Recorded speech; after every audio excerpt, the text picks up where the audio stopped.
So good afternoon all of you. Welcome to online classes of Real Public School. Today we will continue our science chapter number 11. Okay. So let's start. The difference in the heating up and cooling down of land and water gives rise to land breeze and sea breeze. Land breeze and sea breeze especially occur in coastal areas. So during the day, the land heats up, which in turn heats the air above it. Okay, during the daytime, जब यहाँ पर देखिए day time में सन की heat की वजह से क्या होता है, जो लैंड का एयर है, लैंड के अबव जो एयर है वो हीट अप हो जाता है, गर्म हो जाता है, and the hot air from the land rises up and the cool air from the sea rushes to take its place. Okay, जो ये hot air है ये rise up होगी ऊपर की तरफ, and जो sea की cool air है वो इस air का place जो है वो take कर लेगी. Okay, so wind blow from the sea to land is called sea breeze. Okay.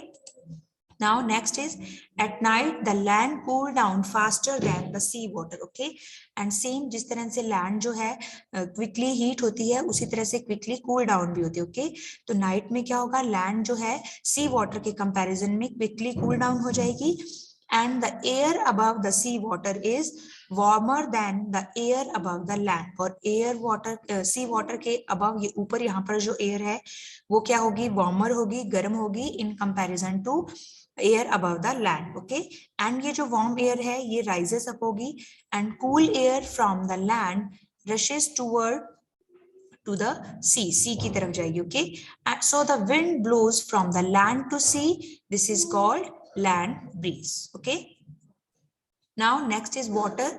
We use water for lots of activities like drinking, cooking, bathing, cleaning, washing and swimming.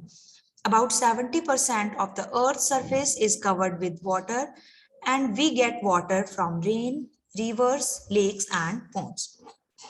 Some of rainwater seeps into the ground and is passes through soil and is known as underground water. Okay, जब rainfall होता है तो कुछ जो rain water है वो सीप्स होकर रिस कर धीरे धीरे स्लोली ग्राउंड में चला जाता है, under the ground. Okay, soil में से पास होकर, एंड इस वाटर को हम क्या कहते हैं, अंडरग्राउंड वाटर कहते हैं.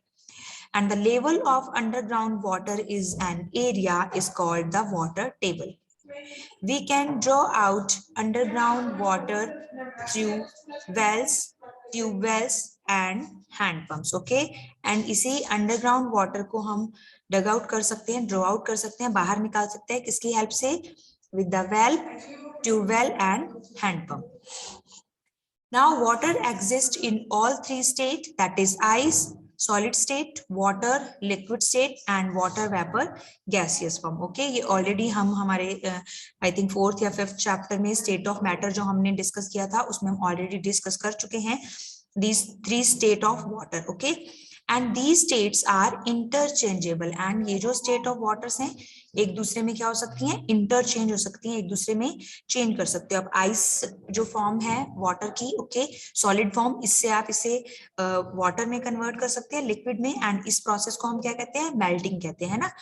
एंड इसी तरह सेम आइस को अगर आप अगेन वापस सॉलिड में कन्वर्ट करना चाहते हैं या वाटर को आप अगेन आइस में कन्वर्ट करना चाहते हैं तो आप उसे फ्रीजर में रखते हैं, फ्रीज करते हैं ना, एंड वाटर किस में कन्वर्ट हो जाता है, आइस में. ओके, इस प्रोसेस को हम फ्रीजिंग कहते हैं. सेम वाटर को अगर आप हीट आउट करते हैं, हीटिंग देते हैं तो वो किसमें कन्वर्ट हो जाता है, वाटर वेपर में, है ना. एंड इसी वाटर वेपर को अगर हम कूल डाउन करते हैं तो ये अगेन कन्वर्ट हो जाती है वाटर में. सो इस तरह से ये जो थ्री स्टेट्स हैं वाटर की ये क्या है, इंटरचेंजेबल है, इसे हम एक दूसरे में चेंज कर सकते हैं. Now what is evaporation. Evaporation method के बारे में पढ़ेंगे. When water gets heated up it change into water vapour. जब वाटर को हम हीट करते हैं उसे हीटिंग देते हैं तो वाटर किस में कन्वर्ट हो जाता है, वाटर वेपर या फिर स्टीम में, मींस लिक्विड फॉर्म से गैसियस फॉर्म में कन्वर्ट हो जाता है. And this process is called evaporation. Water evaporate faster when, water जो है क्विकली इवेपोरेट होता है कब, तो यहाँ पर कुछ सिचुएशन है, like the temperature of the surrounding is high. अगर आपके सराउंडिंग का टेम्परेचर जो है वो बहुत ज्यादा है तो वाटर फास्टली इवेपोरेट होता है. So clothes dry quickly on heat days, hot days. इसी तरह जो हॉट डेज है, गर्मियों के दिन है, उसमें जो क्लोथ्स हैं वो बहुत ही ज्यादा क्विकली ड्राई होते हैं. The air is dry or less humid. Clothes dry faster on a dry day than on a humid day. Okay, इसी तरह से अगर एयर जो है वो ड्राई है मीन्स लेस ह्यूमिड है, एयर में जो वाटर वेपर का अमाउंट है वो अगर कम प्रेजेंट है तो भी जो क्लोथ्स हैं बहुत फास्टली ड्राई होते हैं. Okay, there is a wind, clothes dry fast on a windy day. same wind, अगर wind चल रही है, बहुत ज्यादा तेज हवा चल रही है, windy day है, तो भी जो evaporation की जो speed है वो क्या हो जाती है, faster हो जाती है and clothes fastly dry हो जाते हैं. Next is the exposed surface of water is large. Water का जो सरफेस है वो अगर बहुत ज्यादा लार्ज है तो भी जो वाटर इवेपोरेट है वो फास्ट हो जाता है. Okay,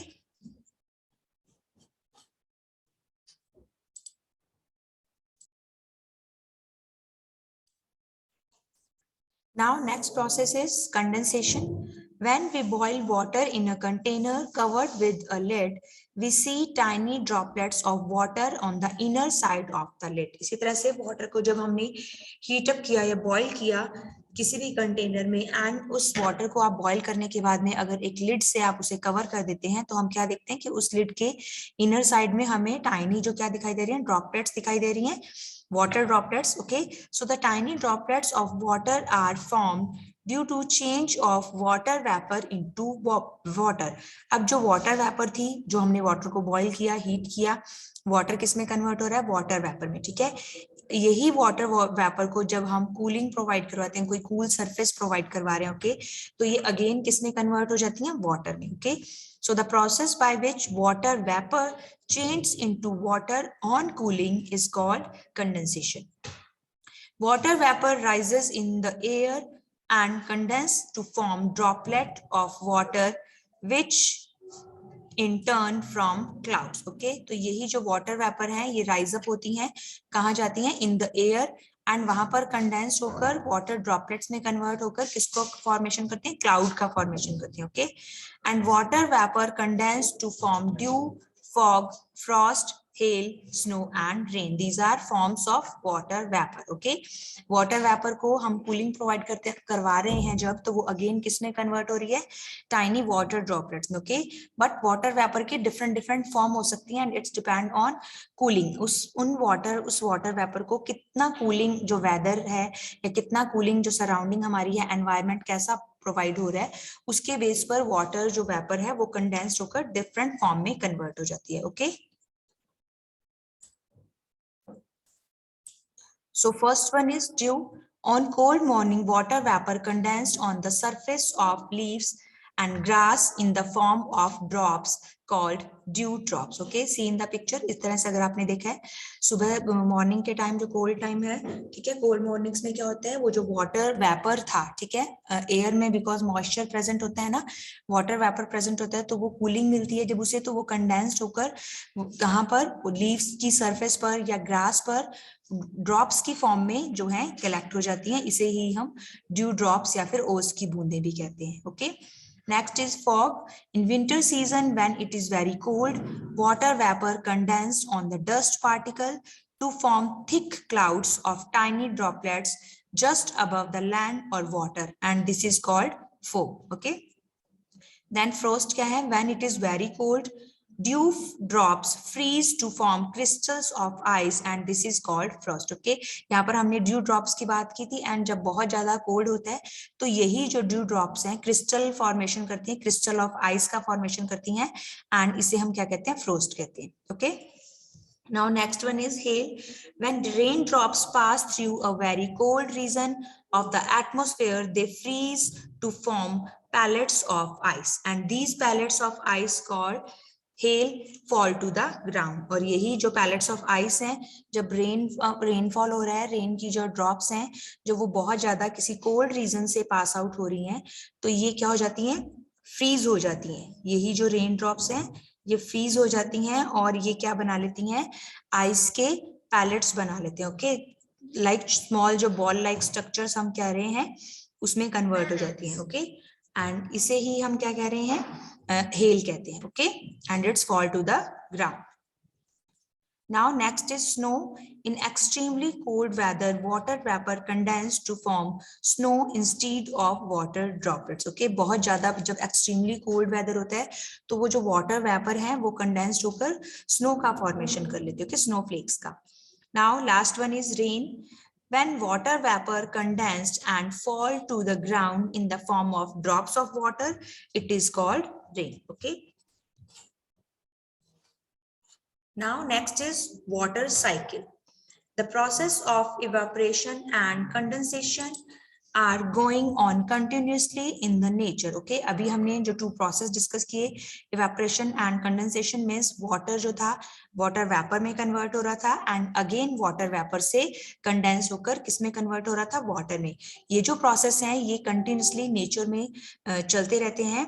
Water evaporate from the water bodies due to the sun's heat. Okay, sun की heat की वजह से, सूरज की heat की वजह से. See in the picture, ये जो water bodies का water है ये continuously water से किस में convert हो रहा है, evaporation होकर water vapor में convert हो जाता है. Okay, it then rises up and condense to form tiny droplets of water. और धीरे धीरे ये जो water है water vapor में steam में convert होता है, then rise up होता है and ऊपर जाकर क्या करता है, condensed होकर ये tiny droplets of water में convert हो जाता है. These tiny droplets of water together form clouds. और यही छोटी छोटी जो पानी की बूंदें हैं ये together एक साथ क्या formation करती हैं, cloud का formation करती हैं, बादल का formation. Okay. Inside clouds these droplets become bigger. और clouds के अंदर धीरे धीरे ये जो water droplets हैं bigger होती जाती है because continuously sun की heat की वजह से water bodies में से water क्या होता है, water vapor की form में evaporate होता रहता है and ये जो droplets हैं ये cloud में जाके condensed होती रहती है. Okay. And when the droplets of water become too heavy to remain afloat in the air, they fall down as rain or snow. Okay, and ये जो water की droplets हैं जब ये air में नहीं float कर पाती हैं, बहुत ज़्यादा heavy हो जाती हैं, तो ये rain या फिर snow की form में again ground में या earth पर fall down हो जाती हैं. And the rain water flow back to the water bodies. Okay, and ये जो rain water है again flow करके बहकर वापस कहाँ चला जाता है, water bodies में. Okay, and this continuous process is called water cycle. इस तरह से process continuous चलता रहता है and इसे हम क्या कहते हैं, water cycle. Now fill in the blanks with the correct words. Morning and evenings are dash than the noon time. Morning and जो evening है वो noon time के comparison में कैसी होंगी, hotter और cooler. So our correct answer is cooler. Okay, because morning and evening time में जो sun rays हैं वो कैसी होती हैं, slanted form में होती है ना, directly जो sun है overhead नहीं होता है और sun rays direct earth पर नहीं आती. Okay, that's why morning and evening cooler होते हैं in comparison to noon time. Next is the sun heats up the water and changes it into. Sun ने जब water को heat up किया तो ये किसमें change होगा, ice और water vapor, and our correct answer is water vapor. Third one is evaporation is faster when the exposed surface is small or large. So correct answer is large. Water exists in all three states. Okay, water जो है three states में exist करता है, solid, liquid and gas. Land breeze blow from the land breeze blow from the land to the sea. Okay, land से sea की तरफ blow करती हैं land breeze.